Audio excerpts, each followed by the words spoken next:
Hi, everyone. Good evening. Welcome to this guest lecture by Jann Ronis from BDRC. Jann will kind of give us a presentation about what BDRC does and what they're working on right now, as well as give a demo of Buddha, right? Exactly. Yeah. Yeah. So this is Jann's first time presenting in person.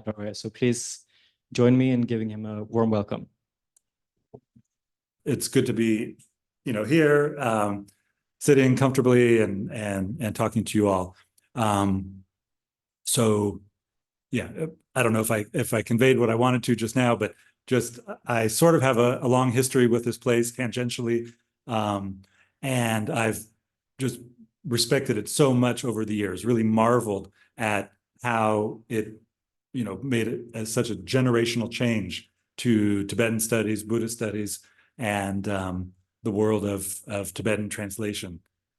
Just from afar, from graduate school and the other things I've done, I've been able to benefit from the tremendous output of this place, and also just really respect the way in which the institution was built up in a way that was incredibly effective and fun and just and sustainable, and all the things I see here now in this room. So, and why do I know that? Because of the many people I've met along the way: Catherine Dalton, Ryan Dameron, James Gentry, and others. So it's good to be here, and I hope I'll visit again in the coming years. All right. So with no further ado, I will spend maybe 20 minutes, 25 minutes introducing BDRC, and then we can jump into a practical interactive demo, because we're all students here and looking to, improve our research, translation, and Tibetan studies and reading ability and whatnot. So let's see what BDRC might be able to help you with in that regard. But first, how about a little introduction to the organization, in case some of you are new to it? All right. So we were founded by Gene Smith, the legendary Gene Smith. I'm sure many of you have heard about him. His story is pretty well documented, so I won't go into too much detail. But essentially, he had the very, very good fortune, the Kalpa Sangbo, of being a graduate student at the University of Washington in Seattle when the Sakya Phuntsok Podrong family relocated there, with a whole family of incredible lamas, not least among them Daishin Rinpoche. And so Gene, for about 4 years in a row, lived with the family, or at least studied with Daishin Rinpoche and other lamas in the family on essentially a daily basis, really just at the foot of an incredible lama whose story is also well documented in David Jackson's book, A Saint in Seattle. But essentially, Gene was able to learn Tibetan directly from him, and then get a detailed but broad overview of Tibetan history, Tibetan society, and Tibetan religion. And so over several years, they went through all of the books in the library there at University of Seattle, and more or less came to an end of what they could read together there in person. And so Daishin Rinpoche sent Gene then to India to acquire more books and also to study under some lamas. So Gene came to India on a dissertation year trip. But when he arrived, he realized that it would be, quite selfish of him if he was to just meet lamas who would probably meet with him because of who he was and where he came from and so forth, talk to him, tell him everything he needed, share books with him, and then say goodbye as he flew back to the States, finished his PhD, and then got a very cushy job at an Ivy League school teaching Tibetan studies. He understood that he could easily do that, but that it wouldn't really help the greater cause that he was committed to. And so he just never went back to graduate school. I don't know if he formally withdrew, but he remained an ABD until just after he died, when Leiden University gave him an honorary doctorate. It was already in the works before he passed away, but he became a doctor posthumously, a PhD rather. But Jann then stayed in India from 1965 to 1987, first as somebody on maybe a tourist visa, going and studying with lamas from all the major schools of Tibetan Buddhism in Delhi and in Dharamsala and Darjeeling and elsewhere. He met many great lamas, and then eventually he had to start supporting himself. So he returned to Delhi and moved in with Ram Kirpal, who, if I'm not mistaken, was the Minister of Education at the national level. And Ram Kirpal said, I really respect what you're doing, and I will look after you. You can live with me and continue your studies. But he needed to support himself.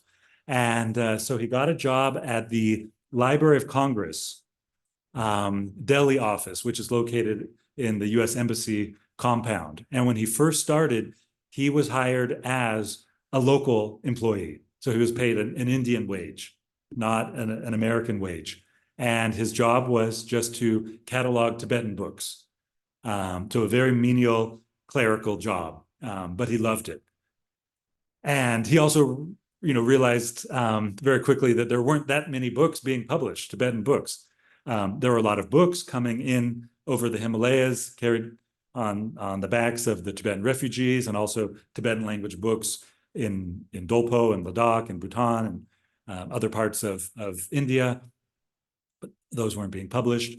And so he thought, well, how can I help with the publication of Tibetan books? People such as Tartang Tulku, Tartang Rinpoche, and others are very laboriously printing small books using movable type. But that takes a long time. We're never going to get up to scale to help preserve the Tibetan literary tradition and to save the manuscripts, or at least duplicate them, if we go about it this way. So what can be done, and how can it be funded?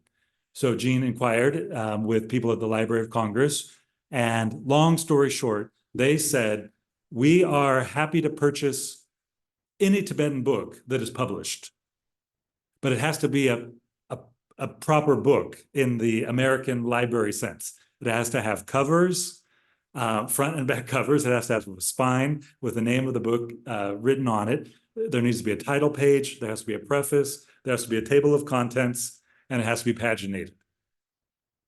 And it doesn't matter what else is in there, as long as it's in a South Asian language. Jann convinced them to make sure that Tibetan would be categorized as a South Asian language. And so they said, great, if you can do that, we'll buy the books. At that time, because of the Cold War, the US government was very interested in making sure that there were enough Americans back home that were fluent in various languages that the government had an interest in, and Tibetan was one of them. So, and at that time, the Library of Congress was buying 23 copies of every book that was printed in a language of interest to them. Tibetan was one of them. And so they were buying 23 copies and then sending them to what they called depository libraries at major research institutions in the States. So Jann thought, aha, so I've got the money issue figured out. The US government's going to buy 23 copies of the books. And now I need to work on the lamas to see if they would lend me books so that we can copy them and get them printed. Then he needed to figure out who was going to print the books. So he worked with some local Hindu printers in India. They used a technology called photomechanical reproduction. I've never actually seen one of these devices before, but photomechanical reproduction is sort of a black and white Xerox, but done without electricity in an analog manner. So he had sort of all three things in place, and they just started printing books. So what was in it for the printers?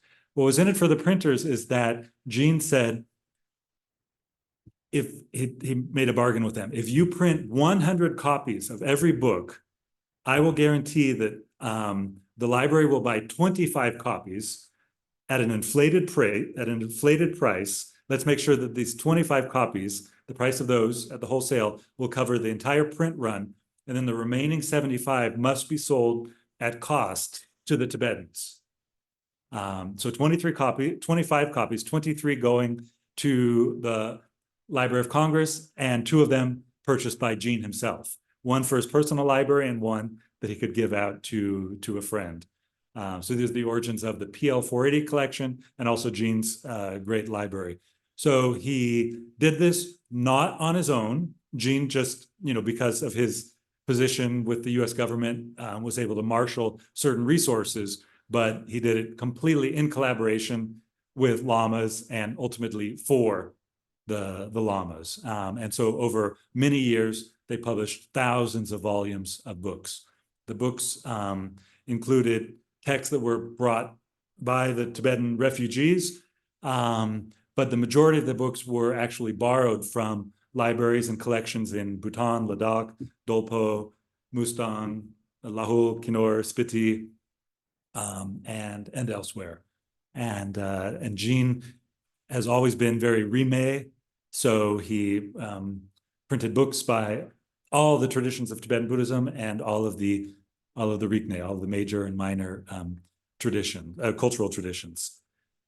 So that's what Jann did. It was really a great feat. And after many years in India, they sent him on to Indonesia, where he was station chief, a position he held in India, station chief at the Library of Congress in Jakarta for 9 years. Then they sent him to Cairo. And he was there for 4 years and then retired early because he had just had enough, after 13 years of being separated from Tibetan studies, kind of out of the loop. He wanted to get back to his passion. And so went back to the States. But now I'm getting a little ahead of myself. So Jann was a legendary figure, not only for his knowledge and for the books that he printed, but for the sort of salon that he ran in out of his home in Delhi. So as a sort of officer of the government, he had a big home with a large staff, cooks, drivers, a major domo, multiple bedrooms, huge dining room, and so forth. Anyone who went to one of his events, will never forget it. So he hosted, of course, scholars and diplomats, but also many great lamas.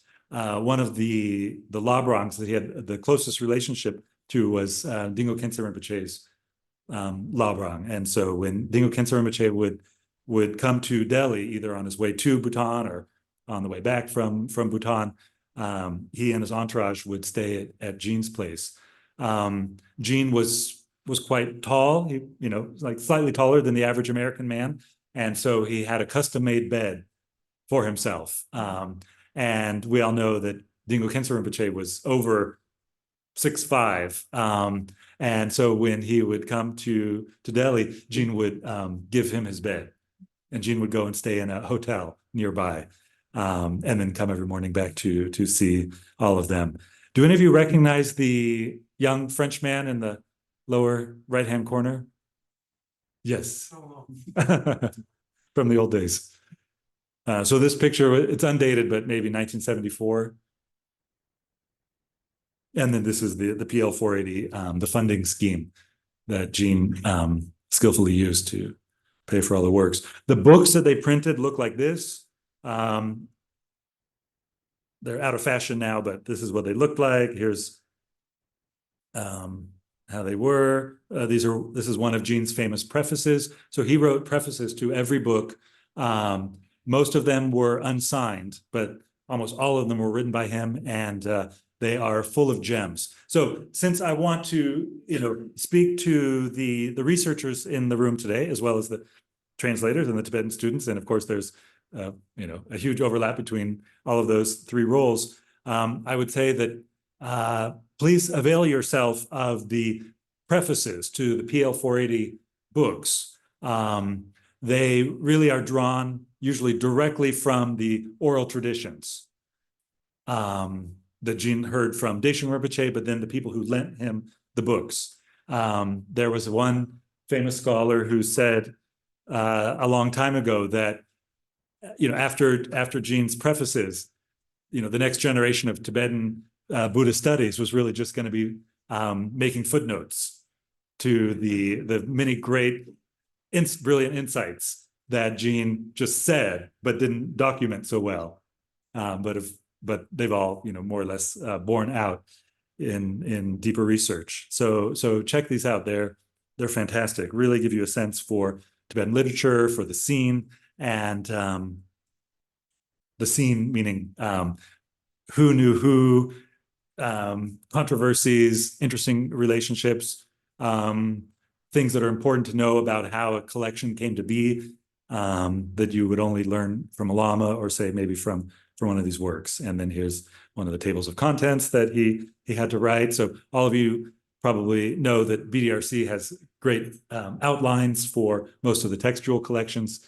The first batch of them were really just transcriptions of these nice tables of contents that Jann made for the PL 480 collections. And then this is how they were printed, often 3, 4, 5 pages per large A4 page.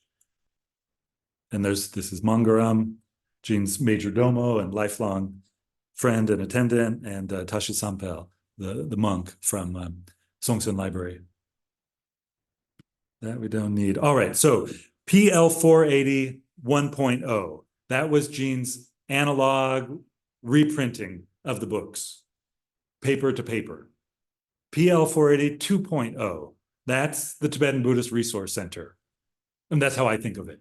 That's how we can, going from analog duplication to digital reproduction and digital distribution and dissemination. So Jann retired in 1997. I should say that his retirement was inspired and sort of hastened by the generosity of the Trace Foundation. Andrea and Eric recruited Jann back to New York. They told him that he could do a lot more for Tibetan studies if he left Egypt, returned to the States, and set himself up with IT support, a website, funding, and so forth. And so that's what he did. Moved back to New York and was at the Trace Foundation for a couple of years. Then moved to Wisdom Publications in Somerville. And that's where TBRC was founded in September of 1999. So our 25th anniversary is coming up this year, 25 years. Here is Jann while he was still working for the Trace Foundation in New York. And PL 480 2.0. Why? Because they were digitizing the texts. It's not the highest technology, but you only need to use the kind of equipment that is necessary to efficiently make copies of texts. So this is sort of a representative image of what we often do out in the field.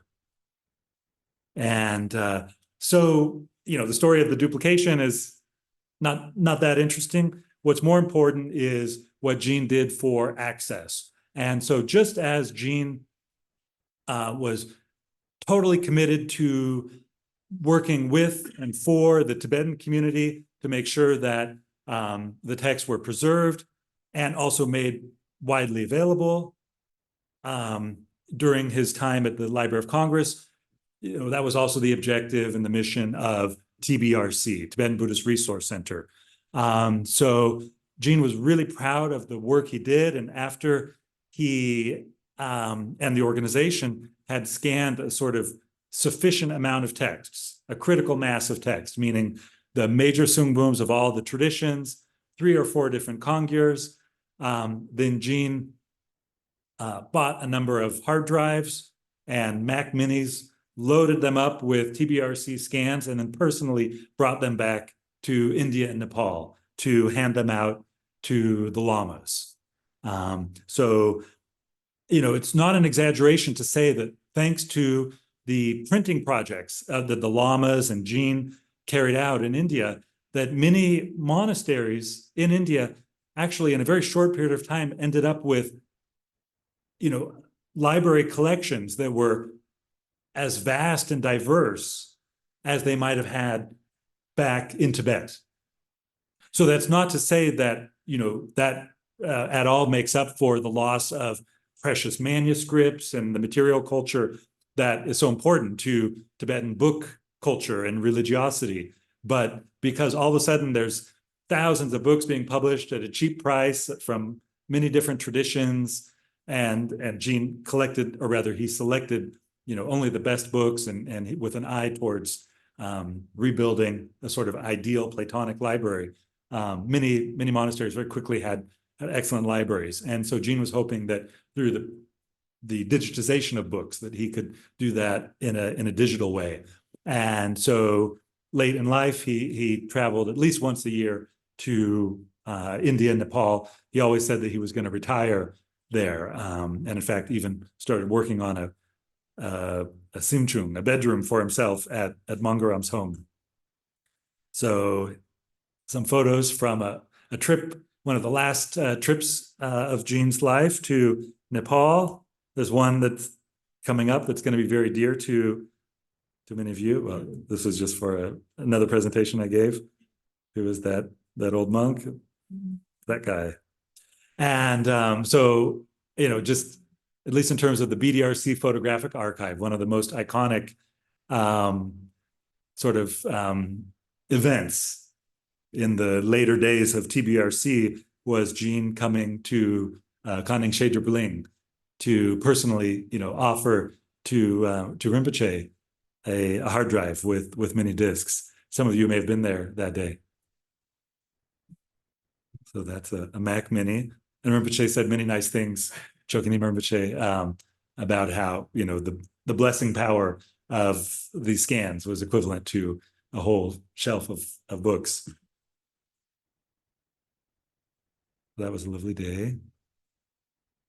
So there's a new book about Jean, written in Tibetan by BDRC's longest serving employee, Kelsang Lhamo, who is who's undoubtedly the most learned and erudite Tibetan woman in North America, and one of the great female Tibetan scholars in exile, but probably in all of the Tibetan community. It was not to toot her horn too much, but so I brought a copy of her book, and I'll offer it to Rangjung Yeshe.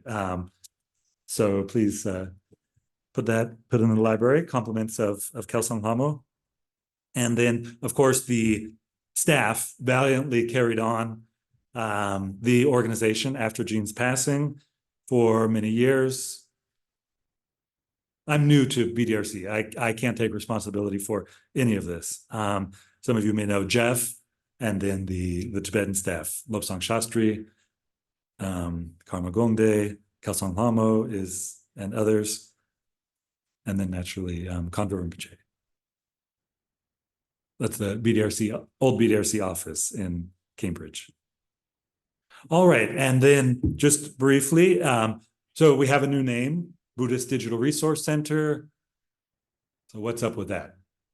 A question people frequently ask. Well, in 2015, Jean passed away in December of 2010. So it's been 13 and a half years now. Jean passed away very suddenly. The hours after returning from Asia. So it was another one of these long trips, which often were quite grueling for him. And he had to return to New York because we were having a board meeting. Several board members were in New York for this board meeting. And because he was such a workaholic, he scheduled his return for the night before. just working to the last minute. Wasn't feeling well, but felt like he needed to be back in person for the board meeting. This was before Zoom, of course. Came home, didn't feel well, and passed away that night in his sleep. And we had a sort of a memorial, a 10-year memorial event for Gene a couple of years ago. And one of the board members, founding board members, who was there in New York for this meeting, he helped me understand it better. He said, you know, in a way, Gene sort of knew what he was doing. He could have died just randomly someday, but he died while all of the decision makers were there in New York. Gene didn't show up for the meeting. Oh my gosh, where is he? He must be tired. He must be sleeping in. Let's go get him. Nobody's, you know, answering the door. He's dead. Oh my God. What are we going to do? Well, I guess we're the ones that have to make that decision. All right. So of course, everyone was shocked. They were grieving, but they got down to business. And Kanjoli of Kensei Foundation, Shelley Rubin, Leonard Vanderkuyp, Tulku Tundup, Senka Rinpoche, they said, we can't let this die. Let's, you know, we have to keep Gene's vision alive and keep it going. And so they did. All right, that was 2010. 2015, 2011, 2012, 2013, 2014, BDRC was, you know, just trying to figure out what it was going to do post-Gene. Still working hard, absolutely, fixing up the metadata, scanning a few new texts and so forth. But at that time, BDRC did not have access to major new collections of Tibetan books. We've never worked in Bhutan. We would love to, and I think we will someday, but we just have never worked in Bhutan. We didn't have access to China at that time, to the great, you know, collections in Tibet. We had never worked in Mongolia at the time. So some important decision makers in the organization who knew about the healthy growth of nonprofits said, you guys are sort of stagnating. So if you're not going to do big new projects, then I think it's time to think about downsizing and figuring out how you can just sort of make this sustainable and self-perpetuating. Or you can expand out and give yourself like a new mission. So which would you like to do? And luckily, TBRC decided to expand their mission. And what do I mean by an expanded mission? Offering the TBRC treatment to other Buddhist literary cultures that could benefit from digital preservation, from that kind of intervention. And so, yes, it was unanimously agreed. Well, not unanimously agreed, actually, but we won't get into that. But many people, a majority of people on the board said, yes, we should do that. Let's branch out from the Tibetan literary world. And so we did. And then, of course, the question was, well, who should we work with and who would want to work with us? And it was decided that Chinese Buddhism doesn't need our help. Japanese Buddhism doesn't need TBRC's help. But that there are certain Southeast Asian Buddhist communities whose manuscripts have suffered a lot and, you know, could benefit from TBRC intervention. And so in order to do that, we thought it was necessary to change our name because we were no longer just focused on Tibetan Buddhism.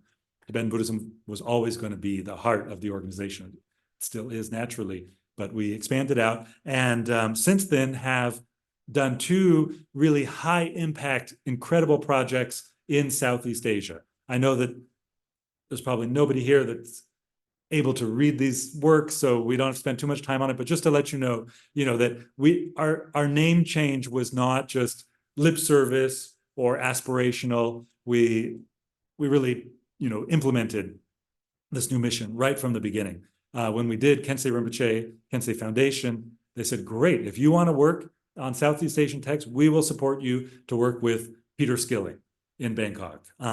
And so Peter Skilling, of course, runs the Fragile Palm Leaves archive.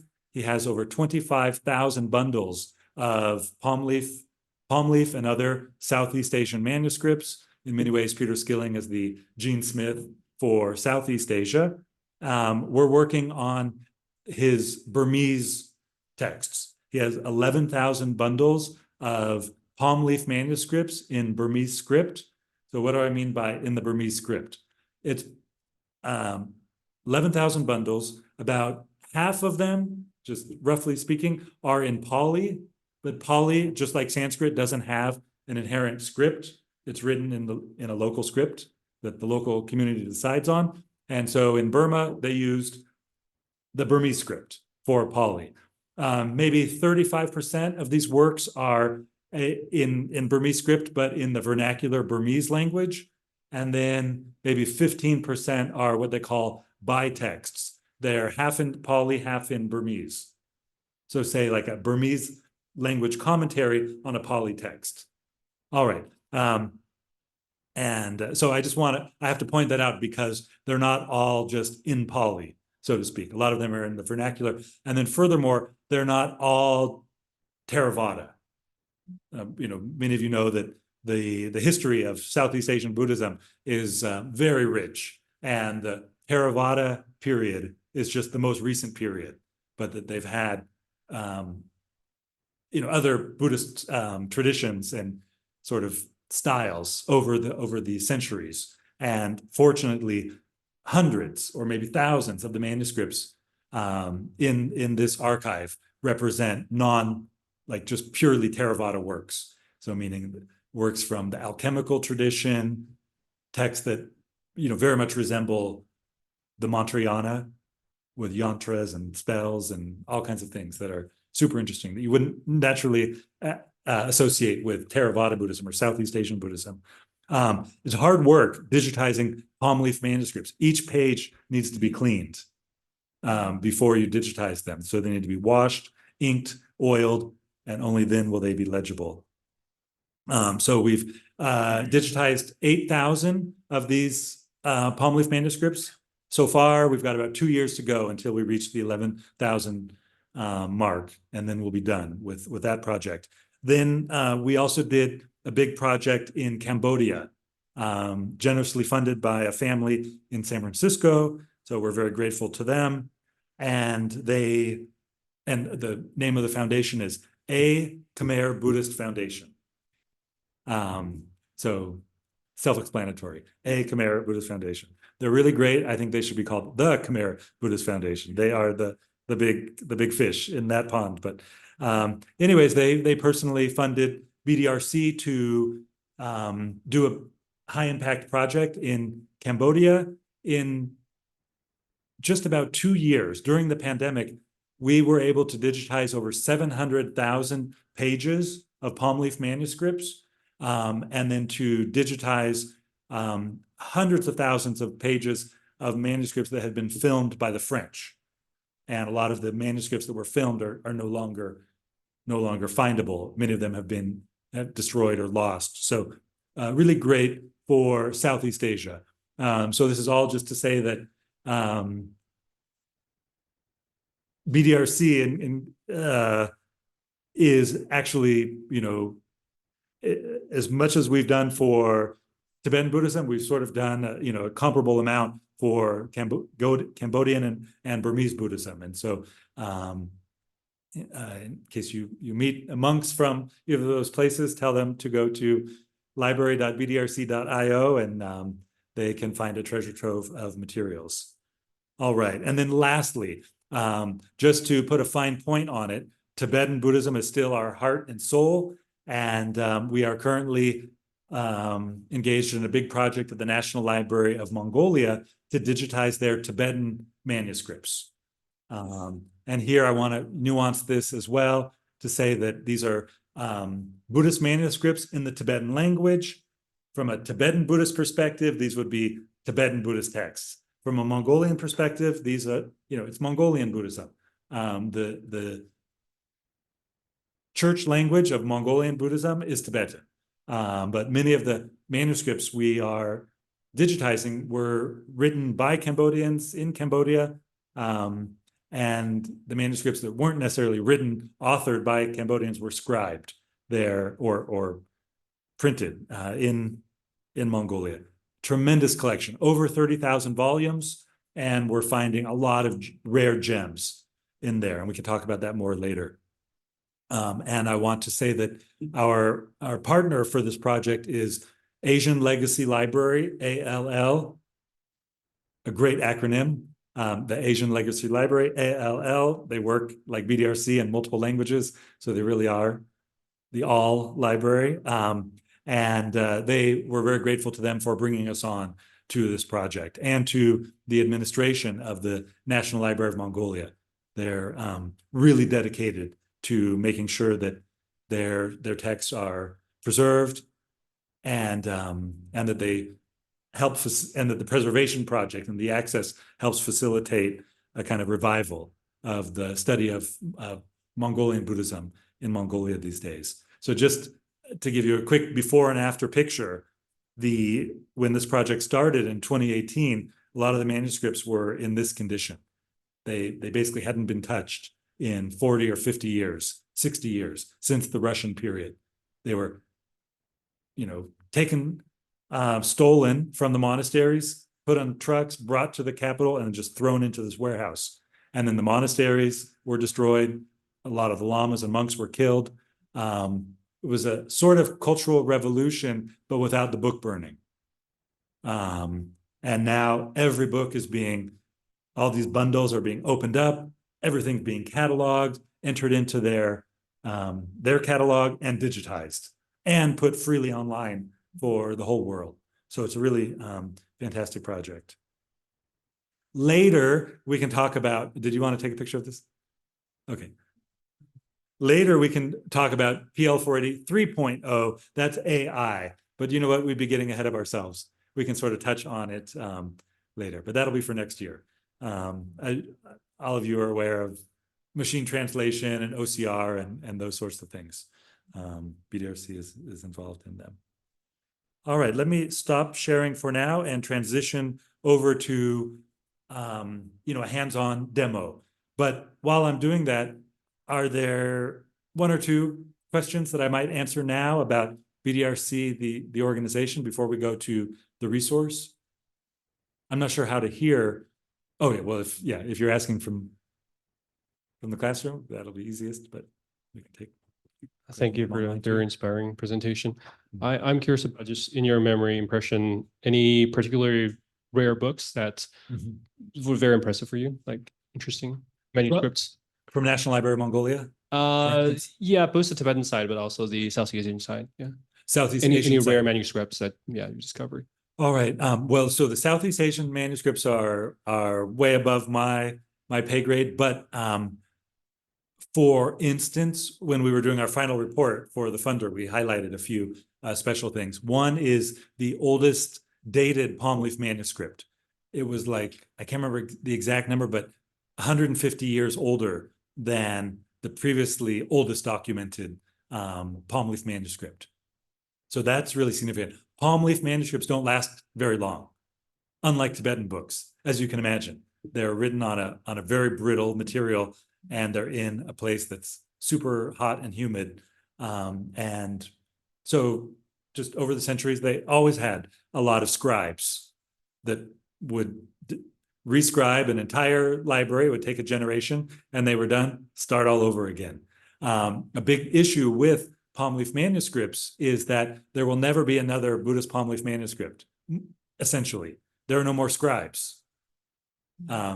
And it's nobody's fault, with modernity, with modern printing methods, who wants to scribe palm leaf manuscripts anymore? So what we have now is all that's left.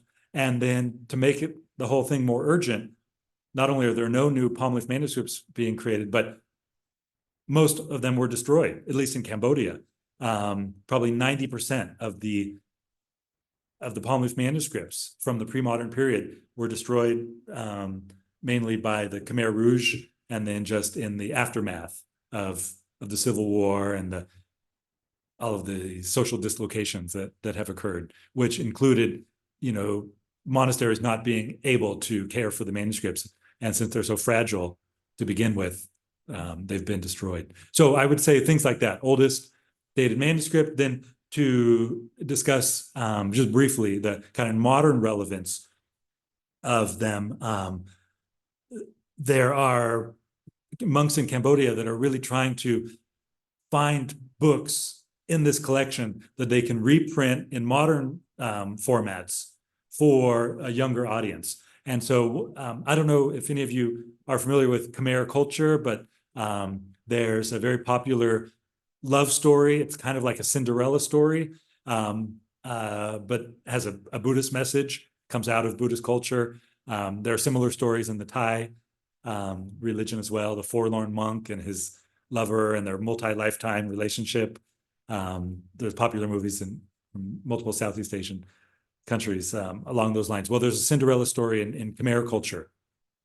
There's at least one popular movie, popular novel from the last couple of decades about this, and those were inspired by an earlier work from like 85 years ago. I'm just making that up, but 85, 100 years ago. All right. So this monk who was looking through this archive for text to popularize, he found a much earlier version of the Cinderella story, earlier than the rendition from 100 years ago. And so he is now in the process of inputting it and writing a commentary and connecting this 300-year-old text to the early modern edition and then the popular multimedia renditions of this story. He's probably done by now because it's not really my forte. I haven't followed up on it, but he's probably done. Hopefully he's publicizing the book, and I bet he's on to the next text that he wants to make well known to the Khmer community. So things like that. And then in the Mongolian library, just last week at a staff meeting, this librarian, in fact, Kelsang Hamo, who's tasked with cataloging the Mongolian collection, she said, "Oh, we found a rare text. There's no other version of it, at least on BDRC, of a commentary by one of Kedrupje's students." So Kedrupje, one of the two main students of Tsongkhapa, Kedrupje wrote a Gyude Namshak, presentation of the classes of Tantra. His student then wrote a text about it, probably just a manuscript.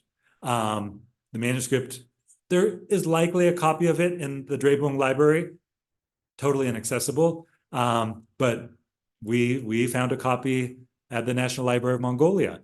And so, not to brag, but I will brag because, again, I'm just the sort of caretaker. It's really the brilliance of our staff that the intellectual core of BDRC, such as Kelsang Lamo.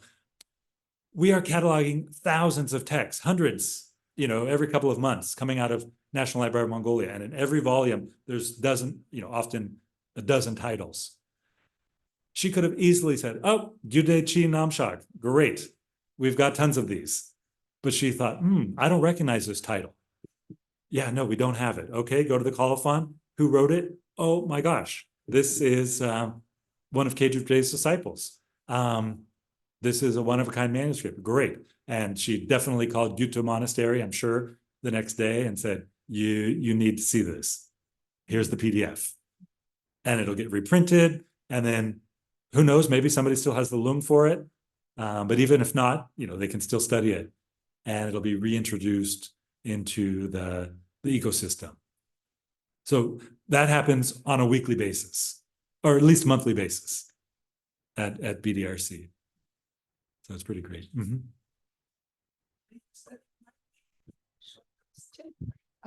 Could you tell us a little bit more about the role Nepal played in the preservation of manuscripts in BDRC context? Great question.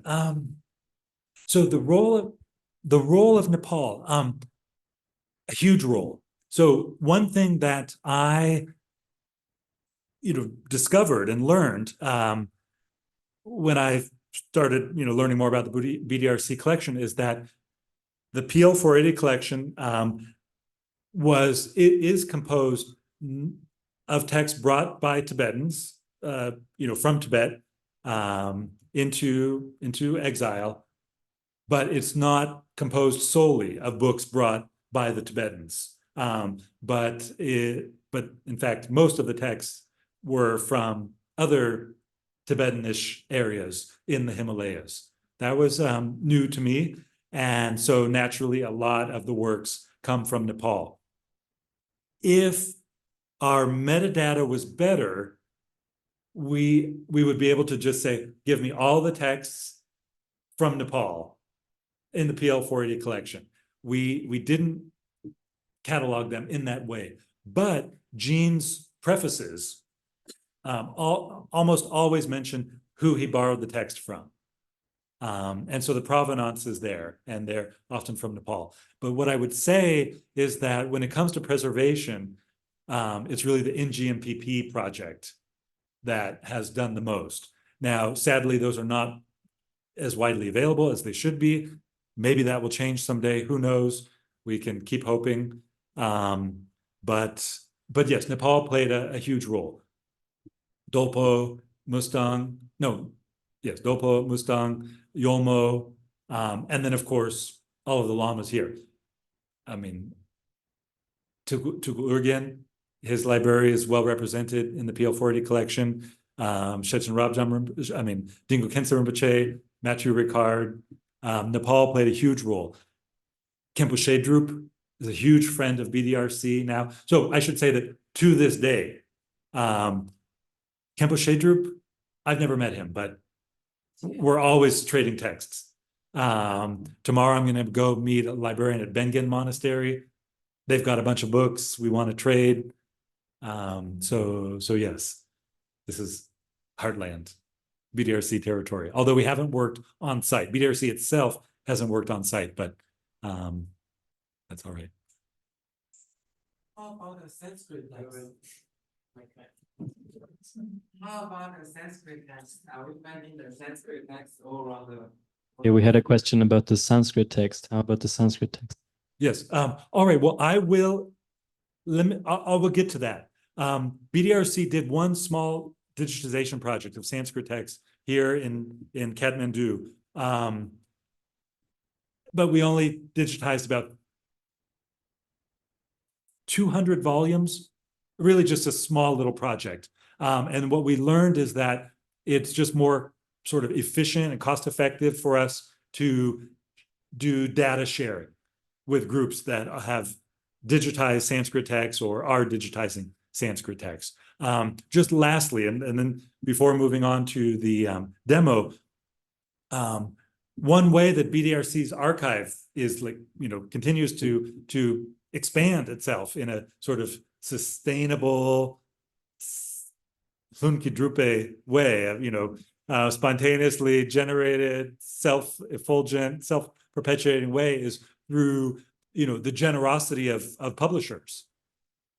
Publishers who say, all right, we found this text, we inputted it, we published it, but of course, this was all done in a very non-profit way. We're not looking to make any money off of it.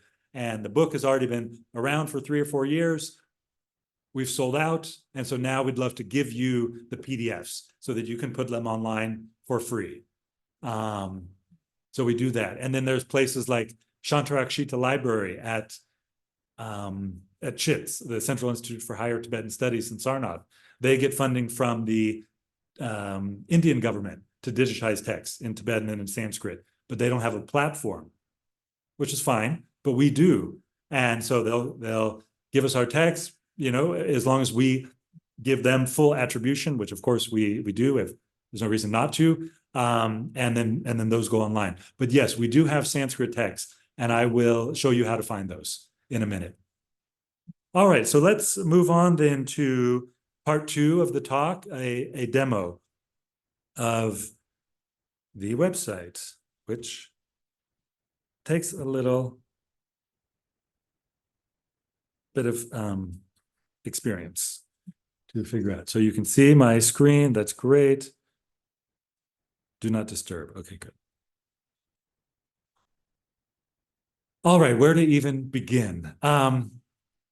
Okay, so I will say that first, you should all have an account. You cannot download texts unless you have an account. Everyone's free to search and stream text online, but you need an account. And it's very easy to just log in with your pre-existing Google or Apple account. All right, so library.bdrc.io, and two things are need to be sort of taken into account before you begin a search. One is that because the BDRC database is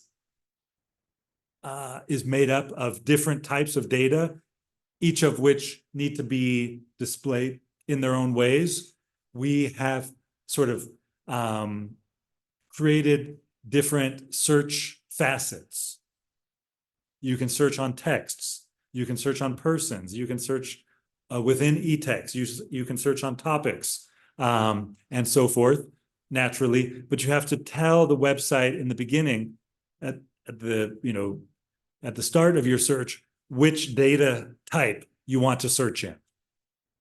So the default search is for texts, text titles, but click down here and you have search within e-text. We'll get to that. That's really good for research and translation. Or you want to search on the person database or the place database and so forth. So let's do texts. All right. So what texts or persons? Give me, who should I search on? Text. Okay. All right, let's choose a text.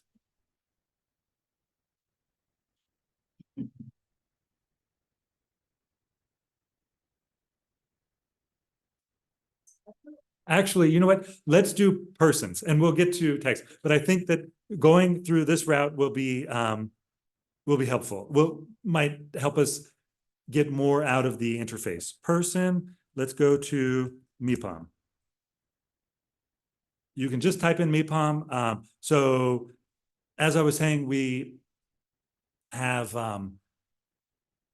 we display each data type according to certain things that are specific to each one. And so, for instance, with people, we have search ranking based on popularity. So you type on MIPOM. Well, of course, Ju MIPOM is the most significant of all the people in the Tibetan tradition named MIPOM. And so he's going to show up first.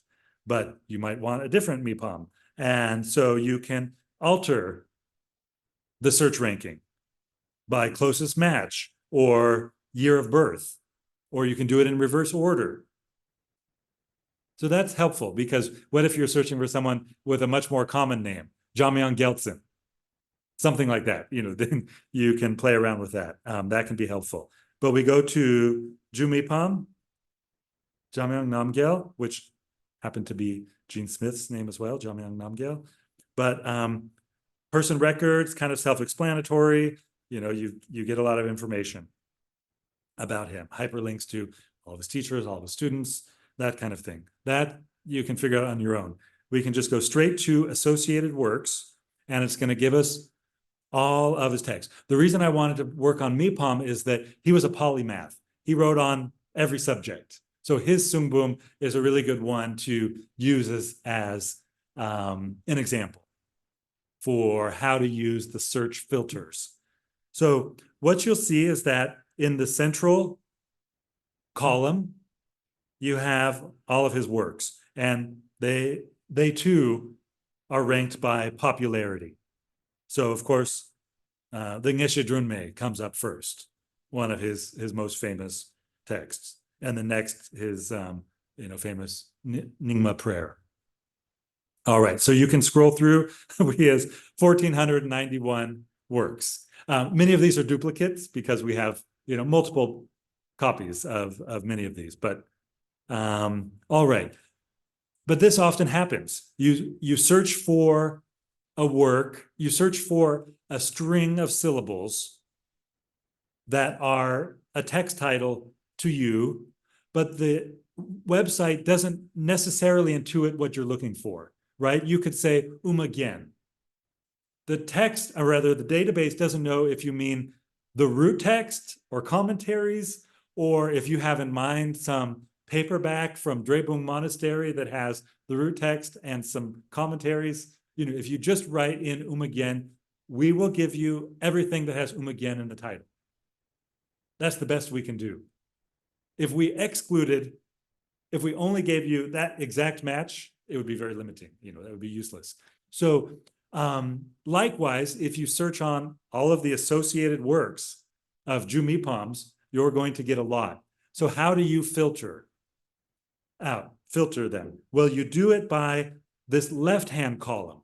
Some of you may, you know, have sort of ignored this in the past, just thought, oh, this makes me think of Amazon, the Amazon interface, or United Airlines or something. Well, actually, it should, because BDRC is kind of like an Amazon, you know, in that we have a number of different texts, so many different genres, traditions, topics, print types, sources, and so forth. You know, the only way to lay it all out and give you the tools to filter through it all is by having these different drop-down menus on the left-hand side.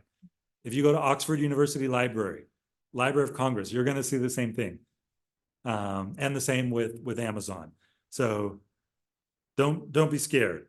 But so here we have works associated with Mipam. So some of these are works about Mipam or commentaries by other people on Mipam texts. So say we want Mipam as the main author, we could do that. But here, what's important is that we can filter it by genre and by topic. So say we want, oh, Mipam, you know, let's 1400 works. Mipam did write on poetry, not a lot, but he did. So here we went instantly from 1400 to 3. And we get all his works that at least BDRC has tagged as being related to poetry.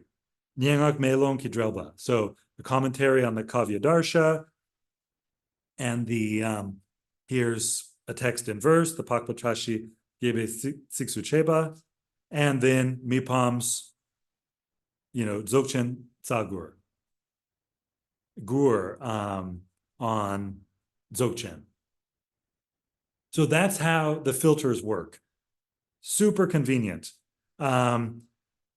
It helps you find what you want, helps you exclude what you don't want. And it also will help you find things that you didn't even know existed. You might think, oh, I want Mipam's, you know, Madhyamaka commentaries. Great. But along the way, you're going to learn, oh, there's dialogues, there's, you know, histories, there's, you know, liturgies. I wonder what's in those. Fascinating. So that's genre. Genre, not to be confused with topic. So topic would be things like deities. Okay, wow, Mipam on protector deities. Interesting. And that 7 means that there's 7 texts. So instantly, what you see are everything that at least BDRC has tagged as being connected to a particular deity. And so, of course, the first one is Lingesar. And then some, you know, wrathful deities, more Gesar, Sengchen, Lingesar, and Damchen. Oh, it's protector deities. All right, that's why. Not just deities. If it was all deities, then you'd see a lot more, such as, you know, Jambal Shiva, peaceful Manjushri. So that's how this works. You go to an author, associated works, and then you can filter through their works to find what you're looking for. Medicine and pharmacology. You can even try to find things that overlap. I want deities and medicine and pharmacology. I'm not saying that there is a Venn diagram, you know, with those, but you might surprise yourself when looking through different collections. And then another thing is, another, you know, useful filter, and let's just X out of these, is print type. This is more for like deeper research. Oh, we don't have print type here. I take it back. Okay, but we have like provider. So you might say, I just want text from the National Library of Mongolia or NGMPP. So provider here is typically Shantarakshita Library, NGMPP, Leiden University, Oxford, and so forth. That's one way to search for texts via the author record. Did you learn something new? One or two new things along the way? Okay, good. All right. Now,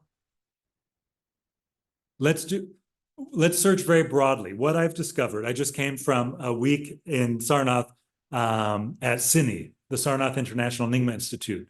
And I had the good fortune to speak with a lot of their Khenpos there that are working on the Kangir Karchak project. And it was a good reminder that Tibetan monks often search on something very general, like Umagyen.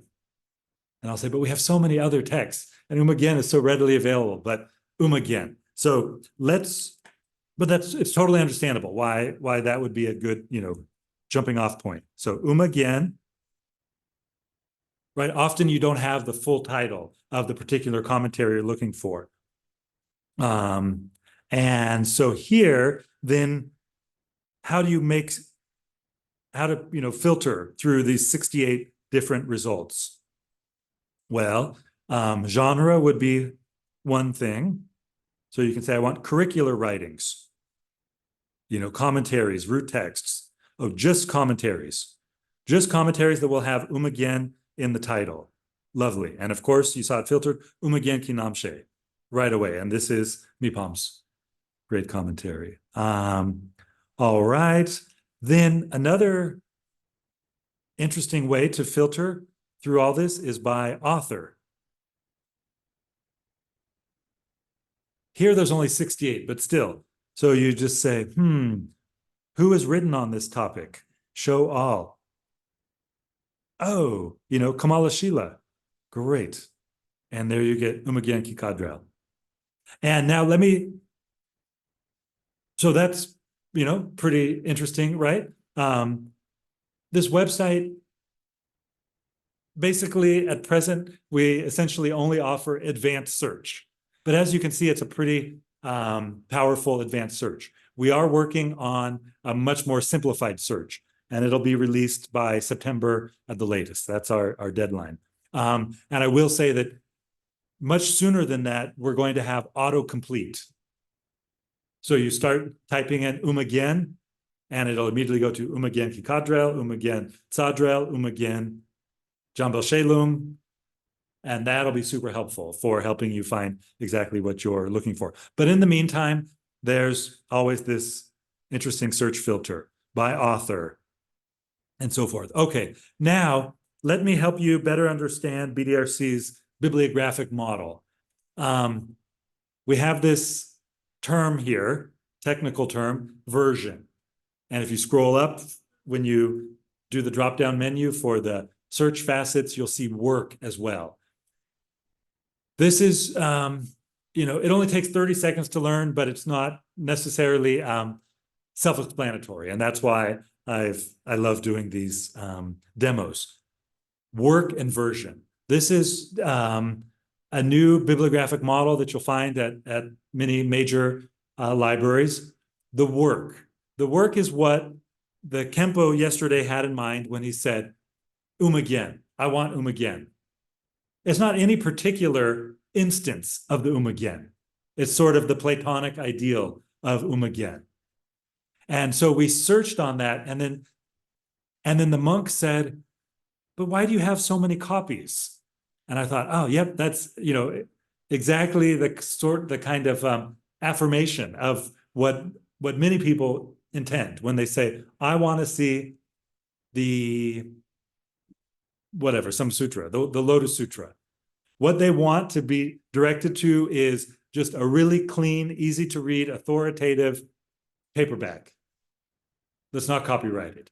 And, you know, but we don't have that yet. But when you have Umagen Kikadrel, we have done our best to group together all of the versions, all of the instances of each work.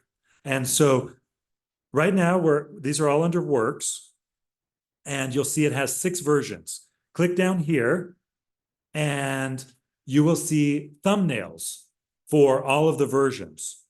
And those help you visually differentiate between manuscripts, modern, you know, computer input text, wood blocks, and so forth. So here we've got, yeah, and you can also read the metadata too. The Beijing Dengyur, the Peidurma. Here's a book, Nartong, and so forth.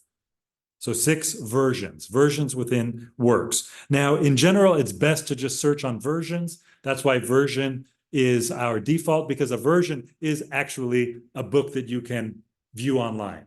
It's not just the abstract notion of the work. But if you go to the Bodleian Digital Library at Oxford and you type in Tibetan Book of the Dead, it will take you to their abstract notion of the work with multiple instances. They call it instances, we call it versions. Think of versions as like editions, but philologically, they're not purely editions. But that's how that works. All right, now, somebody give me another, book to search on. The Songwen Ningbo. Okay, great.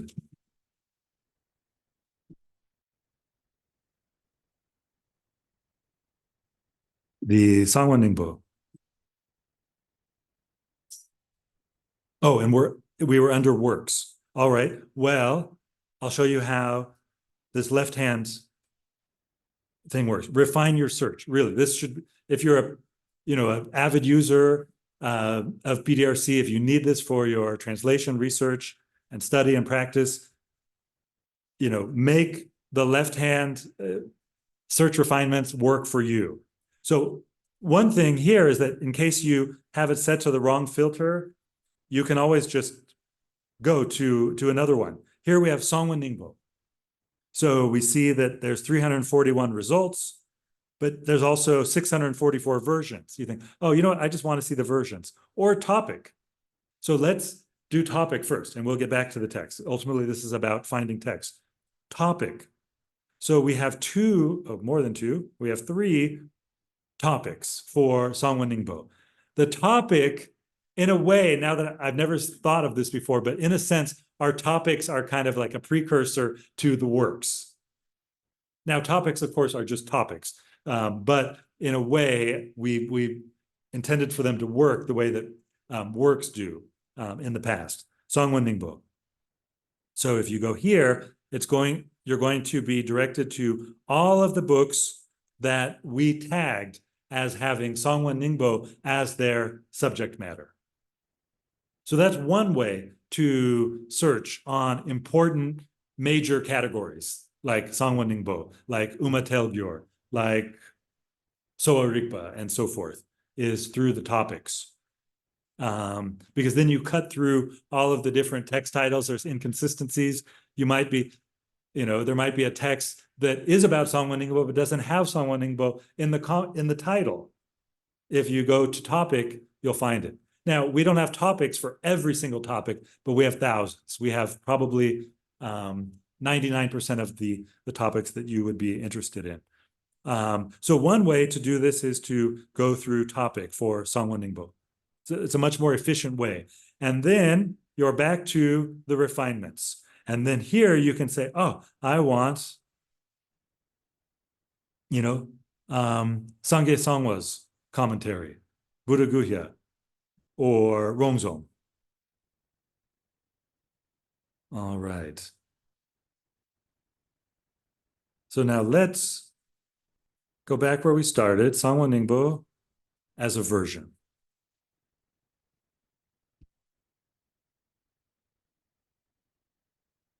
Song and Ningbo is really broad. So how, as it should be. So what would be what would you like to arrive at? And let's get there together.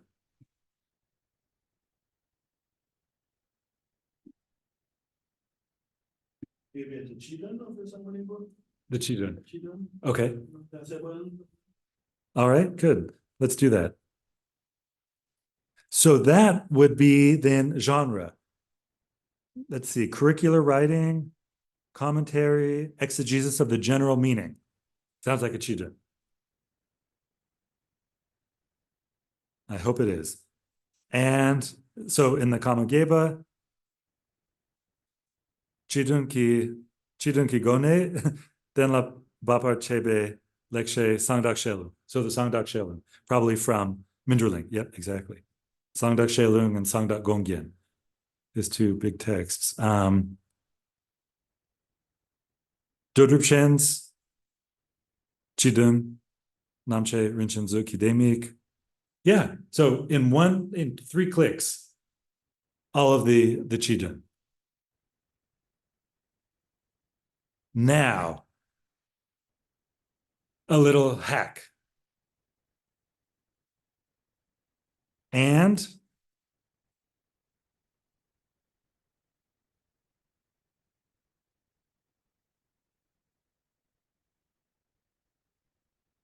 so you can use this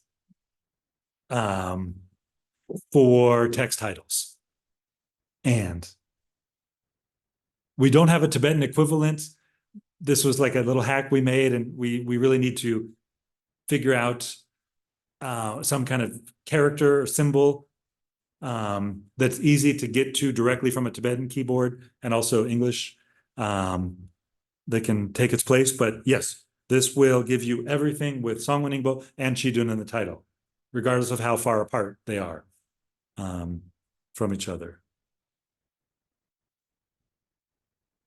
Okay, now let's, did you have your hand up? Okay, great. Is that the only search operator, or is there a list of them available? Just and so Okay. far, yes. I believe so. Yeah. That's the only one. We also had a question online, which is there a Chinese version of this website that can be used? Like, are there different languages for the user interface of Buddha? Yes. So you go here and Zhongwen, Chinese, and now it's all in Chinese. We even translated a fair amount of, these topics into Chinese. Sanskrit, Chinese. All right. Many of you do canonical studies. BDRC has some fantastic resources for canonical studies that aren't so well publicized.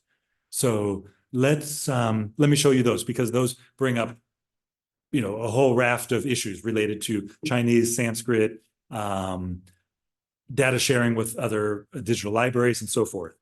So let's talk sutras, but I'm going to have to go back to English.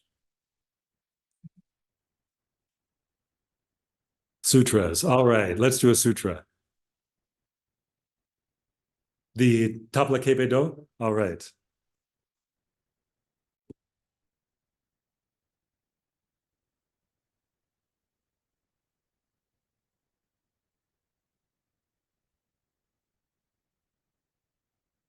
Sangchen Tabla Kepedo. So that's probably not it. Is this it? Pakpa Sangchen Tabla Kepedo? Could be. Seems a little esoteric. Pakpa Tabla Kepedo. Okay, here we go. All right. Tabla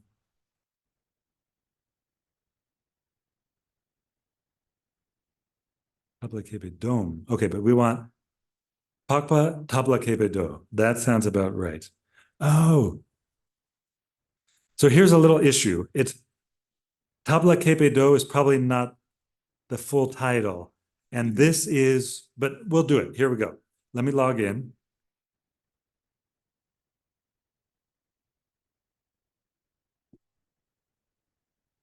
And I promise I'll finish in the next 13 minutes.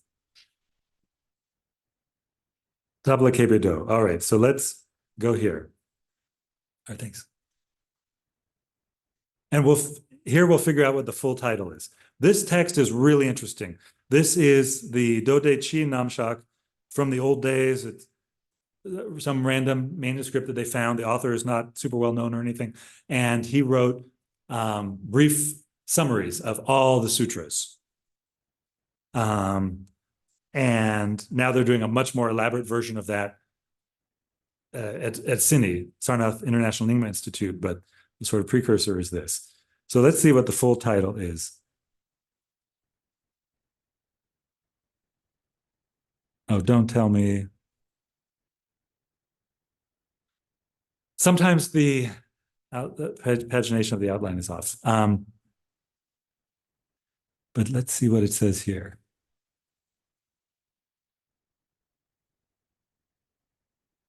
Looks like the header might, oops. Tell us what we want to know. No. All right, let's do a different sutra. Sorry. But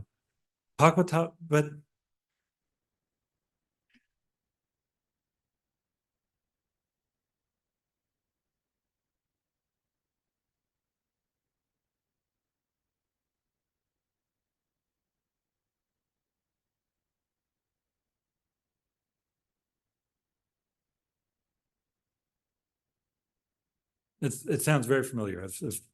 Okay, Pakpa Tapla Tepa Shejawa Tekpa Chembo Do. Okay, so yes, here we go. Great. It's just what we wanted. All right, this will take us into the whole world of BDRC's multilingual database. So if we just want the Tibetan, I'll show you how it all works. This is where the work version grouping really shines. Let's open the work. So from this one node, outline node, you can go directly to the scans. Great. And there you are with this version. Or you can open the record. And here, this is maybe BDRC terminology that isn't super transparent, but the record would be the record for the publication of this particular instance, this version of the whole Kongyur. And then you have open the work. So this would be the work that governs all the copies we have of the Tapla Kepa. So here we go. Pakpa Tapla Kepa, Shejawa Tekpa Chembo Do. All the variant titles, the Mongolian in Mongolian script and transcription, language Tibetan, and then all of our copies, all 19 copies. So choose the one that's, most convenient to you. Fantastic. Go back. All right, so we've got that. Now, what's really cool is that we also offer you parallels. So you've learned work and version. Now, for the sutras, we also have parallels. You can't say that the Sanskrit version, that a Sanskrit language copy is a version of it. The philologists won't let us say that, but we can say it's a parallel. And that's and that's descriptive enough. So we have for many sutras, not all the sutras, because there are many sutras that only exist in a Tibetan translation. Or there are many that exist in only Tibetan and Chinese translations. There's no Sanskrit, but there's, a fair amount that are in all three languages. So right from here, you can go to a Sanskrit copy. Check this out. I believe so. I really hope it works. Okay. So there's no scan here, but what we have is the metadata. All right. I'll show you a Sanskrit version though for another sutra. But here we have the three different Chinese versions, right? So here we have the Da Cheng Fan Bian. What's that last character? Wait, collection. And so voila, from the Taisho and then from this other version. go to the Taisho. And okay, Dachang Fangbian Hui, where are you?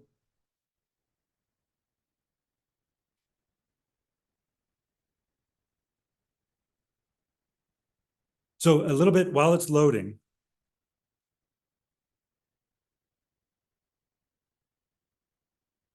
This is not good. A little bit about the technology here. So BDRC uses triple IF, the International Image Interoperability Framework. It's an aspect of linked open data that allows us to harvest images from another database onto ours. And so we do this with text from multiple libraries, including CBeta. We're going to get back there. Sometimes they get a little out of sync. And so what we do is we are able to harvest their metadata, which would be the catalog and or the images, integrate them into our database, search engine, interface. The images will show up seamlessly on BDRC, but they're being served from another site. So Internet Archive or British Library or University of Tokyo are very happy that their texts that they put into the public domain in the first place are accessible now through more points of access, and they get the traffic. They're not giving up their images, they're not giving away control. They can always yank them back, but they are showing up through us. So I don't know why that didn't work, but let me show you how else it works. We can go to, oh yeah, no, that's not necessary.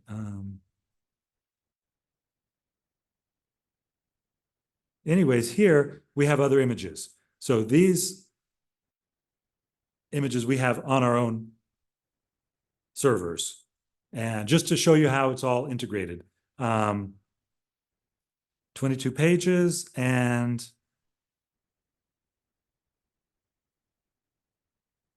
you will see that it is the right text.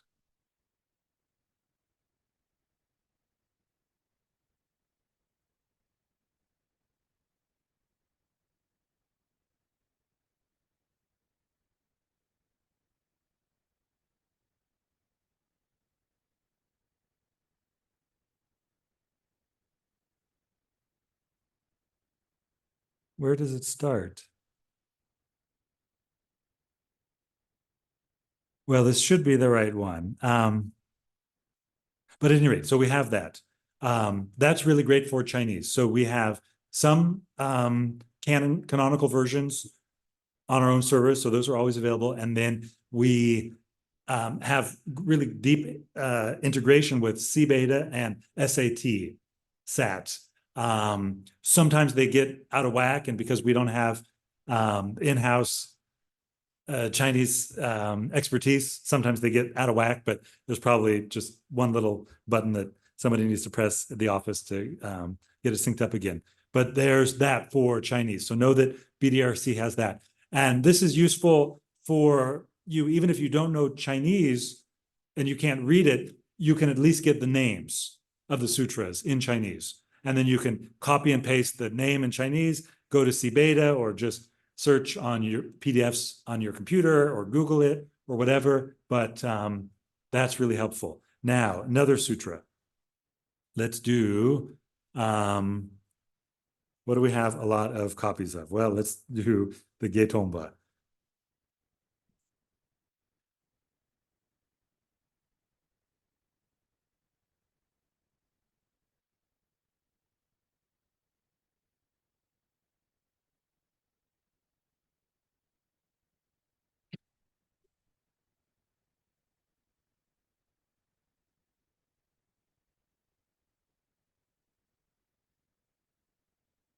This will be a better example of,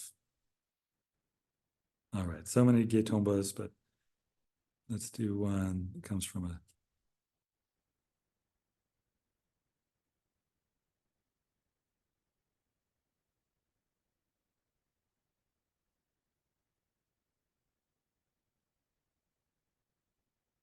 So here if we go to the work, the Getomba.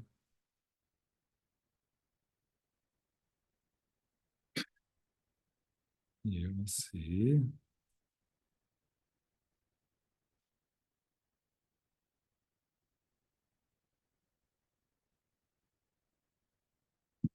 We want. Sometimes, so the work version grouping, we want this title.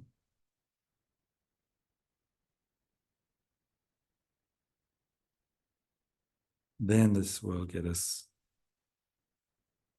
where we want. Why isn't it?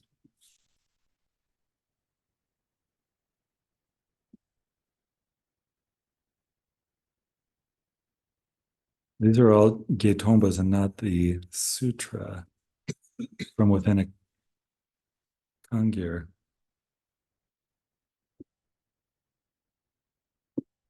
It should show. All right. Lastly, let's just search in Sanskrit. So if we say Ashta, what is Lotus Sutra in Phahua Jing in Sanskrit? Sadharma. Sat or Sad? Okay, so here then you would go to Sanskrit, and you can see that we have Sanskrit lenient and Sanskrit with the correct diacritics. Because I'm not using diacritics here, the with diacritics option doesn't even show up, but lenient. So that's good for people like me that don't know any Sanskrit. And here you have 15 copies, all available. Almost none of these are on the BDRC servers. They're all coming from other institutions that have their texts available through open source. So, and you can recognize them by their logos. That's Cambridge University Digital Library. Sadharma Pundarika Sutra. Go online. So this is really interesting, or useful. BDRC, in a sense, is like a union catalog. We've worked carefully with Leiden, with Leiden's State Library of Berlin, Cambridge, Oxford, the Royal Asiatic Society, University of Tokyo, and others to harvest their Sanskrit works and Buddhist works, and we integrate them into our database. So here you go. You can see these directly from within the website. You might not have known that these texts were available at Cambridge University Digital Library. Or even if you did, it's kind of a hassle to search on each of those libraries one by one. You can just go to BDRC. And here, let me show you how this works now. Work. Parallels, so you've got all these copies, 9 different copies for you, and then parallels within the Tibetan and within the Chinese. We go to the Tibetan, and here we are. This is how it should have worked for Getomba. And now you have all the Lotus Sutras in Tibetan. And from this same site, you can visit all the Lotus Sutras in Chinese as well. Now, in the long run, we would love to do this with Pali suttas and so forth, but, in the long run. Anyways, that's, if I can just have one more minute of your time. E-texts. BDRC has millions of pages of e-text now, and we're adding more. The quality will improve as OCR improves, and as we process all of the e-text that we had, the born digital e-text that we had just sort of sitting there on our servers. We're in the process of cataloging them. We're going to put them online. But here, where it says in e-texts, this is not a search for e-text. This is a search within our overall e-text corpus. This is really great for translators and scholars. You're just looking for a phrase. you see a phrase and you think, this doesn't sound right, or I'd like to see it in other contexts. Search on something and it'll give you all the results across millions of pages. And if you're lucky, it'll link you directly to the scans as well. So what would be a phrase? Not too long, not too short, something interesting. We did this, I know, yes. And so what is Shanak Chukir.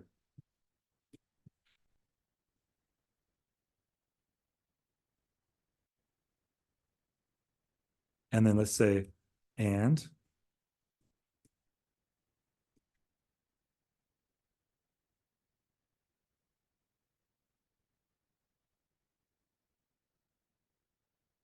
There's only two results, but again, this is a very obscure phrase. So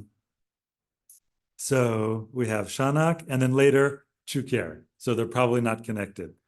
Here they're a little closer together, but let me just show you how this works. Then you have expand context. So without having to leave this page, you'll see the preceding and the following page. And what you're looking for is highlighted. Super convenient. Now, it gets even better. So let's go here, click on the icon. Where is Chukir? Shanak. All right, so this doesn't happen for all the texts, but, and one more thing, our e-text, a lot of our e-texts were created by OCR. OCR isn't perfect. You'll run into mistakes. We offer these e-texts just for the purposes of discoverability. These are not edited. They were made en masse. They're not perfect, but we make it possible most of the time to see the scan that was the basis for the OCR. So Shanak. So you can verify. Right. And you're going to get gobbledygook. We have this. These were produced by Google. Google didn't have good layout detection, and there's problems with the Google OCR. But, you know, like, why does it say stay fresh? What? You know, just, it's in there. But we got a positive hit, so that's good. Now, let me show you, how many of you have experience with e-text interface? No, okay, all right. Well, you'll see here that we've integrated it with Munlam's dictionary, the Geshe Munlam dictionary, 230 volumes. Highlight Shanak, look up in Munlam dictionary, and voila, Shanak and Shanakba. So there's two entries with Shanak in the head word, 10 that have Shanak in the head word. You know, that are not like the exact match.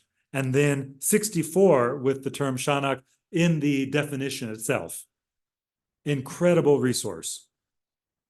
It's a Tibetan to Tibetan dictionary. So you have to already, you know, it's kind of circular, but still. There's no other version of the Munlam dictionary, essentially, for you to kind of search in this way. It's not on an app. Oh, no, it is. I'm sorry. It is on an app. But at any rate, there's this integrated into our e-texts. So here you see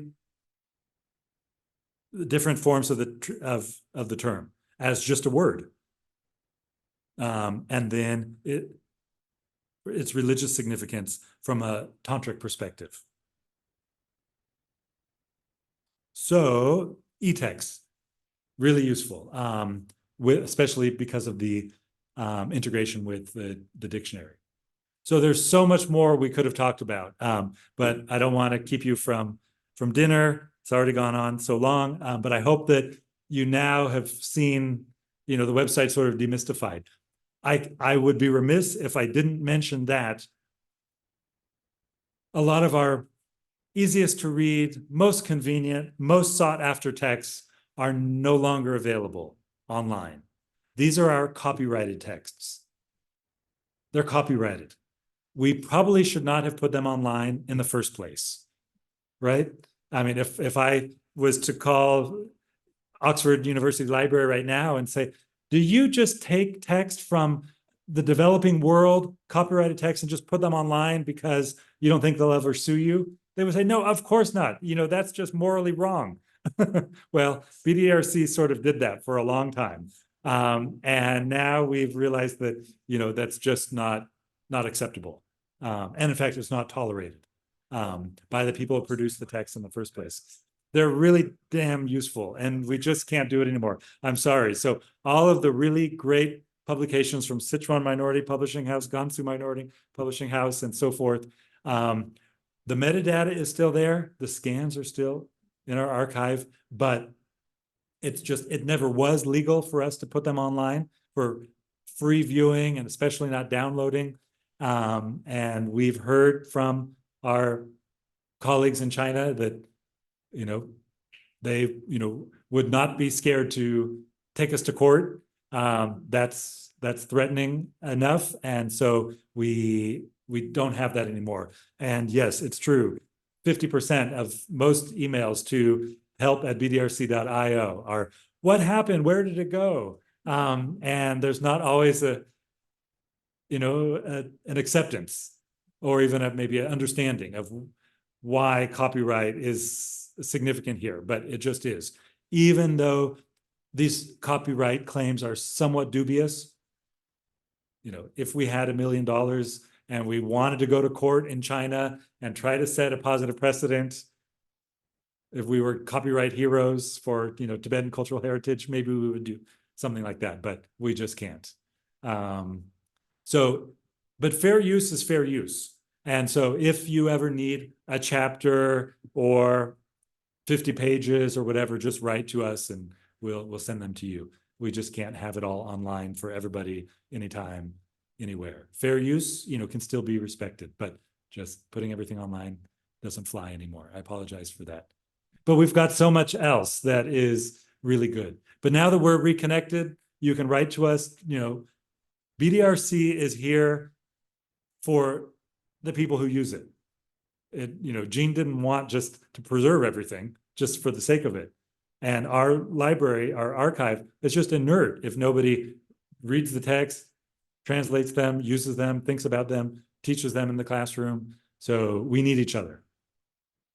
So at any rate, it's good to be reconnected, and I hope to visit again before another 20 years passes. Before you go, do you have time to just say a little bit about the 3.0? Oh, sure. Yeah, I mean, I have as much time as you do. I have as much time as you do. Okay, 3.0. Yeah, why not? Great. Can we have gulab jamun for dessert?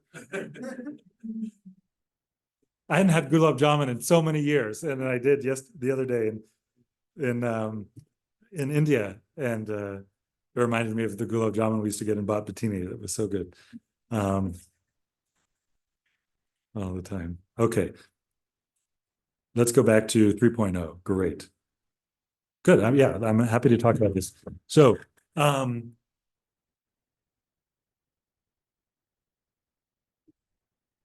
even like 3 months ago, I was pretty optimistic about AI, pretty enchanted by it. I would say now that, you know, it's not going to solve all our problems. Not that we thought it would, but I mean, it's not going to translate everything fluently, or it's not going to have, OCR won't ever be perfect, and so forth. I'm now starting to understand that just broadly, the whole world is seeing that there are real limitations, and that the AI bubble is already starting to kind of burst, because the mistakes, the hallucinations and the mistakes and just the hard limits are really apparent, no matter how many billions of dollars Microsoft and Google throw at it. But nevertheless, AI is a tool. And I can say that we are in the AI age right now. We are at PL 483.0. So OCR. BDRC has done a lot with OCR. Yeah, I mean, just with OCR, I can say that we have been alternating between being dazzled with how it works and then bummed out at the kind of limitations that seem that they'll require a lot of work. So just a brief history of OCR and BDRC. So in 2018, 2019, Google, who is a great partner of BDRC's, Google has a Buddhist employee resource group that is really lovely, and they've done some projects for us. So they gave us a huge credit for Google Cloud Vision to OCR all of our books that are in computer font. We did that. It was wonderful. We just did a sampling of them. It was, actually like 1 million pages. All right, see you later. And it looked kind of good enough. And so we put it all up online. And then we realized that there were major systemic flaws to it. So then we worked with somebody at Harvard, a graduate student. She got $50,000. A wonderful, really incredible, energetic, dynamic, brilliant woman named Queenie Luo, and she's going to be big in digital humanities, in Asian studies going forward. She got a grant with Professor Leonard Vanderkuyp to hire people at Sichuan University to do post-processing of the OCR scans, meaning a combination of statistical work, which was her specialty up until that point, and then just good old-fashioned human corrections. But essentially, we realized that there were some, pretty common errors that Google was making, and that because BDRC had so many millions of pages already, or hundreds of thousands of inputted text, born digital, more or less trustworthy digital text, that we could have that all sort of statistically figured out by neural nets, and then they would take the Google OCR output and say, these two syllables don't go together normally.